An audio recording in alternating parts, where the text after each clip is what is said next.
El sótano. Me encontraba solo en casa, un fin de semana trabajando, mientras que mi familia había salido de vacaciones. Eran cerca de las 2 de la madrugada y me estaba desvelando viendo una película de terror en la oscuridad de mi sótano. Tenía la intención de realmente asustarme y ver qué tanto miedo podía resistir, aún sabiendo que estaba seguro en mi hogar. Fue entonces cuando escuché pisadas en la parte de arriba del sótano. Esta era una molestia frecuente cuando mi familia estaba en casa. Cada vez que pasaban por el pasillo principal y a un lado de la puerta del sótano, se escuchaban sus pisadas. En esta ocasión el miedo me abordó al instante que percibí el sonido. Mi reflejo fue apagar inmediatamente el televisor. Quienquiera que fuese, no habría alcanzado a ver ninguna luz. Escuché la perilla de la puerta del sótano al girar y la puerta del sótano al abrirse, en lo que yo permanecía inmóvil en la oscuridad absoluta. Me moví muy lentamente para no emitir ningún sonido y me posicioné detrás de nuestro televisor. Mientras me acercaba a él, centímetro a centímetro, noté horrorizado que la pantalla negra conservaba todavía un débil brillo. Escuché pisadas bajando por las alfombradas pero muy ruidosas escaleras del sótano. Me congelé, ahí en mi escondite, escuchando, por varios largos minutos. No oía nada. ¿Pudo el intruso ver el brillo del televisor? ¿O este se había desvanecido a tiempo? ¿Se encontraba de pie en la más pura oscuridad intentando escucharme? Me pareció bien quedarme ahí, en completo silencio, por un interminable periodo de tiempo. Mi pánico comenzó a desvanecerse y ya podía pensar con mayor claridad. ¿Realmente había escuchado a un intruso? El sótano estaba tan increíblemente callado que el silencio en sí comenzaba a molestarme. De haber un intruso, aún permanecía en el sótano, puesto que las escaleras crujen, la perilla rechina, y no fue capaz de evitar el ruido de sus pisadas en ningún momento antes de llegar aquí. Empecé a contar en mi cabeza, tratando de pasar el tiempo, mientras la baba se me caía de la boca sobre la alfombra. No me quería arriesgar a delatar mi presencia tragando saliva.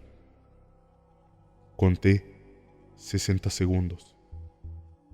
2 veces 60 segundos. 3 veces. 30 veces. 60 veces. Para entonces, mi miedo ya no estaba. Ahora simplemente estaba más confundido que otra cosa. Estimé que había pasado por más de 2 horas en la oscuridad y aún no escuchaba absolutamente nada. De haber un intruso, nada de esto tenía sentido. Finalmente decidí que tenía que moverme. Si no hacía nada, el sol saldría eventualmente y brillaría a través de las pequeñas ventanas del sótano. Y peor aún, comenzaba a oler algo terrible. Lenta, siempre muy lentamente, gateé hacia las escaleras apoyándome en la pared. Si alguien estaba parado en la oscuridad, debería yo ser capaz de rodearlo y luego huir a través de las escaleras. Mientras tanto, el hedor se hacía cada vez más y más fuerte. Justo cuando me estaba acercando a las escaleras hubo un gran estrépito, como de algo cayendo o colapsando sobre el suelo.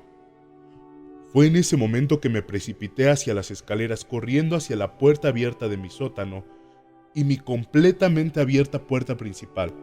Ahora estaba seguro de que alguien había entrado a mi casa. Llamé a la policía con mi teléfono celular y me quedé observando mi casa desde afuera. Eventualmente la policía llegó. Revisaron el interior de la casa y luego volvieron para interrogarme con un semblante muy severo. Habían encontrado un cuerpo en mi casa. Mi anciano vecino, quien pareció haber muerto de un ataque al corazón. Las sospechas de la policía era que yo tuve que haber dejado la puerta principal sin seguro y él entró para recorrer mi casa mientras moría, buscando ayuda. Al principio me sentí pésimo, creyendo que me había escondido en la oscuridad de un pobre viejo que literalmente moría a metros de distancia. Luego se me ocurrió, ¿qué diablos había sido ese fuerte ruido de algo cayendo? Eso último que me hizo correr despavorido hacia las escaleras y hasta fuera de mi casa. Le pregunté a la policía y me lo confirmaron. La puerta trasera de mi casa había sido forzada, y junto a ella encontraron las huellas lodosas de pies descalzos. De alguna forma, por alguna razón que nunca conoceré, había alguien más en el sótano con nosotros, silencioso, esperando y escuchando en la oscuridad sobre el cadáver fresco del anciano.